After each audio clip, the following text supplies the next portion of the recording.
Hello बच्चों, तो आज हम अपनी इस क्लास में आपके साथ में डिस्कस करने वाले हैं अकाउंटेंसी का chapter number 1 fundamental of partnership के मल्टीपल चॉइस क्वेश्चंस को। और आज हमने अपनी इस वीडियो में मोस्ट मल्टीपल चॉइस क्वेश्चंस को लिया है जो हर बार बोर्ड में आपको देखने को मिलते हैं।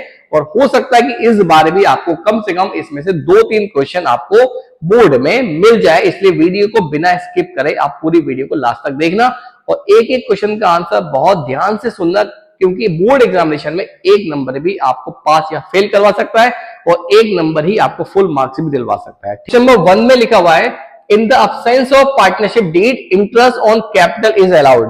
कह रहे कि अगर पार्टनरशिप डीड हमारी एब्सेंस होती है तो उस कंडीशन में पार्टनर्स को कितना इंटरेस्ट पे किया जाता है। तो बच्चों इसका करेक्ट आंसर होगा option number D, none of the above. क्योंकि अगर पार्टनरशिप डीड एब्सेंस होती है तो उस कंडीशन में हम किसी भी पार्टनर को कोई भी इंटरेस्ट पे नहीं करते हैं। चलिए क्वेश्चन नंबर 2 की बात करते हैं। क्वेश्चन नंबर 2 में लिखा हुआ है, रेंट टू अ पार्टनर। अगर हम पार्टनर्स को रेंट पे करते हैं तब वो किस अकाउंट में शो किया जाता है। तो ध्यान रखना, जब हम पार्टनर्स को रेंट पे करते हैं तब वो हमारे प्रॉफिट एंड लॉस के डेबिट साइड में शो किया जाता है। ठीक है, तो ये हो गया क्वेश्चन नंबर 1 और क्वेश्चन नंबर 2। लेकिन अब मैं क्वेश्चन नंबर 1 और क्वेश्चन नंबर 2 को फुल एक्सप्लेन कर देता हूं। क्वेश्चन नंबर 1 में लिखा था कि इंटरेस्ट ऑन कैपिटल, अगर पार्टनरशिप डीड बच्चों हमारी एब्सेंस होती है तो उस कंडीशन में पार्टनर्स को इंटरेस्ट ऑन कैपिटल नहीं पे किया जाता। और साथ में ही इंटरेस्ट के साथ साथ पार्टनर्स को बच्चों ना तो सैलरी पे की जाती है, ना ही पार्टनर्स को कमीशन पे किया जाता है। और तीसरा पॉइंट, पार्टनर से इंटरेस्ट ऑन ड्राइंग्स भी नहीं लिया जाता है। ठीक है, तो ये सारी बातें आपको ध्यान रखनी है क्वेश्चन नंबर 1 के अकॉर्डिंग। अगर यहाँ पर इंटरेस्ट ऑन कैपिटल की जगह पर इंटरेस्ट ऑन ड्राइंग्स आ जाए या सैलरी आ जाए या कमीशन आ जाए, सभी का एक ही आंसर होगा option number D, none of the above. या फिर पार्टनर्स को कोई भी इंटरेस्ट पे नहीं किया जाएगा। इसके बाद हम बात करते हैं, अगर इंटरेस्ट ऑन कैपिटल की जगह पर अगर यहां पर क्या लिखा मिल गया आपको, इंटरेस्ट ऑन लोन, तो उस कंडीशन में आपको करेक्ट आंसर देना होगा 6% पर एनम। ठीक है, भूल मत जाना। अगर इंटरेस्ट ऑन कैपिटल पूछेगा, अगर पार्टनरशिप डीड एब्सेंस होती है तो उस कंडीशन में इंटरेस्ट ऑन कैपिटल पे नहीं किया जाता, लेकिन पार्टनर्स को इंटरेस्ट ऑन लोन पे करना होता है। कितने परसेंट? 6% पर एनम, अगर पार्टनरशिप डीड में गिवन नहीं है। चलिए तो आगे बढ़ते हैं हम क्वेश्चन नंबर 2 में। तो लिखा रेंट टू अ पार्टनर। अब देखो, कोई भी क्वेश्चन करना हो ना आपको, तो आप पहले ये देखा करो कि वो जो क्वेश्चन है वो है किस चैप्टर का और क्या उस चैप्टर के बारे में आपको कंप्लीट नॉलेज है। अगर कंप्लीट नॉलेज होती है तभी हम करेक्ट आंसर दे पाएंगे, अदरवाइज हमारा आंसर गलत हो जाएगा। तो लिखा हुआ है पार्टनर्स को रेंट पे करना और चैप्टर नंबर 1 है। चैप्टर नंबर 1 के अंदर टोटल मिला के बच्चों 2 तरह के अकाउंट बनते हैं। एक अकाउंट बनता है प्रॉफिट एंड लॉस अकाउंट और दूसरा अकाउंट बनता है profit and loss appropriation account. सही, अगर हमें केवल पार्टनर्स के इनकम और पार्टनर्स के एक्सपेंस शो करने होते हैं तब हम कौन से अकाउंट में शो करते हैं? अकाउंट नंबर 2 में, profit and loss appropriation account में। लेकिन अगर हमें पूरे पार्टनरशिप फर्म के इनकम और पूरी फर्म के एक्सपेंस शो करने होते हैं तब हम कौन सा अकाउंट बनाते हैं? तब हम अकाउंट बनाते हैं प्रॉफिट एंड लॉस अकाउंट में। अब इस क्वेश्चन में लिखा था कि पार्टनर्स को जो रेंट पे करना है, अब पार्टनर्स को रेंट पे करना ये पार्टनर्स का खर्चा नहीं है, रेंट पे करना ये हमारे बिजनेस का रेंट है, राइट। तो ये हमारे पूरे पार्टनरशिप फर्म का खर्चा हुआ, इसलिए जो हमारे पूरे फर्म का खर्चा होता है उसको शो करा जाता है प्रॉफिट एंड लॉस अकाउंट में। अब प्रॉफिट एंड लॉस अकाउंट के 2 आंसर दे रखे, डेबिट और क्रेडिट। अब आपको मालूम होना चाहिए कि all the expenses are debited, तो इसलिए इसका आंसर होगा ऑप्शन नंबर सी। नेक्स्ट बात करते हैं क्वेश्चन नंबर 3 में। देखो, which of the following items will be shown in the partners capital account under fix capital method. समझ गए कि अगर पार्टनर की कैपिटल कैसी होती है, फिक्स कैपिटल है, तब इसमें से किस अकाउंट को शो करा जाता है। तो इसका बच्चों करेक्ट आंसर होगा option number D, option number B, drawings from capital. अगर पार्टनर की कैपिटल फिक्स होती है तब आपको याद होगा कि हम 2 तरह के अकाउंट बनाते हैं। पहला अकाउंट बनता है पार्टनर्स करंट अकाउंट और दूसरा अकाउंट बनता है पार्टनर्स कैपिटल अकाउंट। इसमें पूछा गया है कि अगर पार्टनर्स की कैपिटल फिक्स होती है तो उसके बाद पार्टनर्स कैपिटल अकाउंट में क्या शो करा जाता है। तो पार्टनर्स कैपिटल अकाउंट में केवल ऑप्शन नंबर बी को शो करा जाता है, मतलब ड्रॉइंग्स फ्रॉम कैपिटल। अगर कोई पार्टनर अपनी कैपिटल में से मनी विड्रॉ करता है तब उसको हम फिक्स मेथड में शो करेंगे पीसीए के अंदर।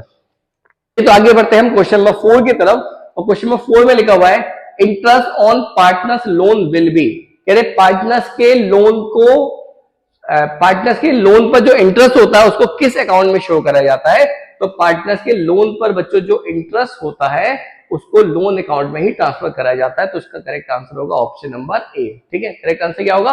इसका करेक्ट आंसर होगा ऑप्शन नंबर ए, पार्टनर्स लोन अकाउंट।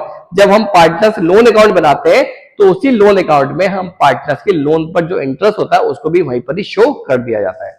चलिए क्वेश्चन नंबर 5, चलिए तो आगे बढ़ते हैं क्वेश्चन नंबर 5 की तरफ। क्वेश्चन नंबर 5 में लिखा हुआ है कि विच one of the following item is not an appropriation out of profit. मतलब क्या हुआ? इसमें से बताना है कि इसमें से कौन सा पॉइंट जो है वो प्रॉफिट से लिंक नहीं रखता। मतलब क्या हुआ? मतलब ये हुआ कि अगर हमारे पास प्रॉफिट होगा तभी पार्टनर्स को इंटरेस्ट ऑन कैपिटल दिया जाएगा। पार्टनर्स को सैलरी कब मिलेगी? जब प्रॉफिट होगा। पार्टनर्स को कमीशन कब मिलेगा? जब प्रॉफिट होगा। लेकिन इंटरेस्ट ऑन पार्टनर्स लोन ये हमें पार्टनर्स को पे करना ही होगा, चाहे फर्म में लॉस ही क्यों ना हो, राइट? तो इंटरेस्ट ऑन पार्टनर्स लोन का प्रॉफिट से कोई भी लिंक नहीं है, ये तो हमें पे करना ही होगा। Question number 6, following are the essential element of a partner firm accept.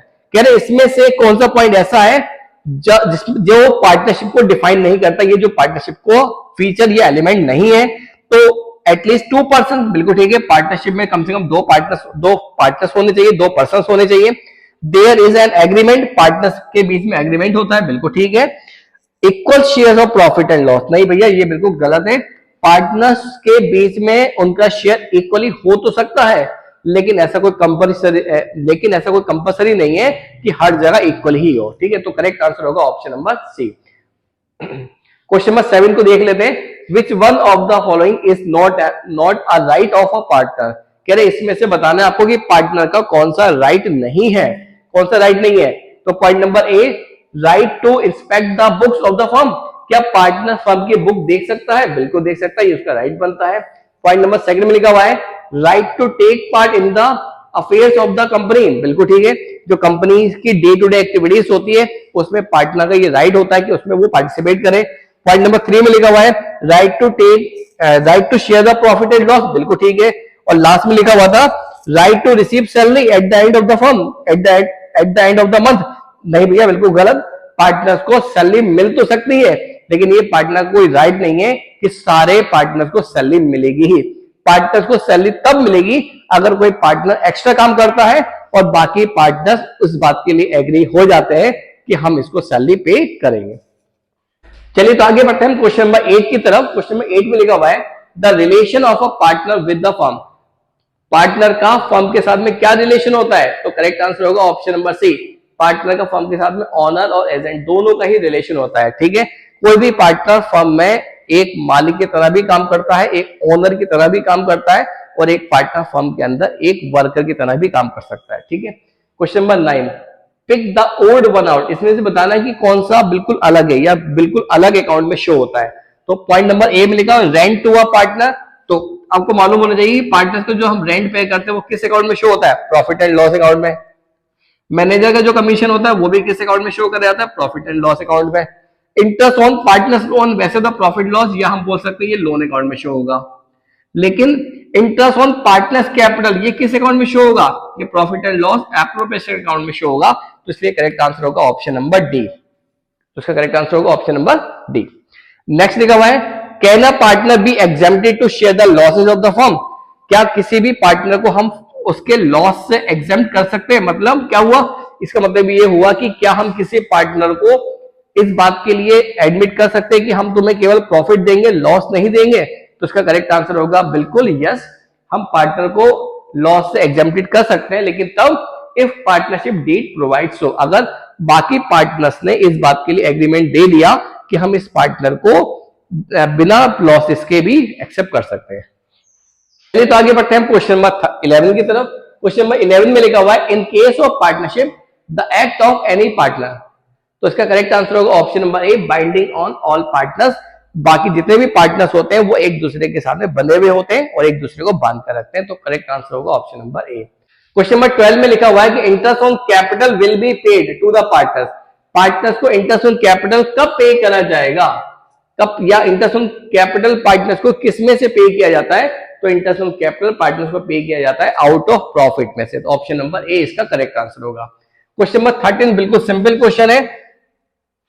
What is the minimum number of a partner in a partnership firm? तो सभी को मालूम है कि पार्टनरशिप फर्म में कम से कम 2 पार्टनर्स होना कंपलसरी है। Next question number 14 and question number 15। Question number 14 में लिखा हुआ है कि current accounts of a partners are, कि पार्टनर्स का करंट अकाउंट कब बनाया जाता है? तो पार्टनर्स करंट अकाउंट तभी बनाया जाता है जब पार्टनर की कैपिटल कैसी होती है? फिक्स होती है। तो ऑप्शन नंबर बी इसका करेक्ट आंसर होगा। नेक्स्ट लिखा हुआ लिमिटेड लायबिलिटी पार्टनरशिप, जिसको हम शॉर्ट में बोलते हैं एलएलपी। एलएलपी कब हमारे इंडिया में आया था? तो एलएलपी हमारे इंडिया में आया था 2008 में। ये डायरेक्ट क्वेश्चन है, सीधे सीधे याद कर लेना। एलएलपी एक्ट जो है वो बना था 2008 के अंदर। तो बच्चों ये थे हमारे multiple choice question chapter number 1 के। इसके बाद अभी हमारे पास सीसीटी बेस्ड क्वेश्चन भी बचे हैं, जिसको हम अपनी नेक्स्ट वीडियो में डिस्कस करेंगे। तो अब मेरी सारी वीडियोस को कंटिन्यूसली देखते रहें। Thank you.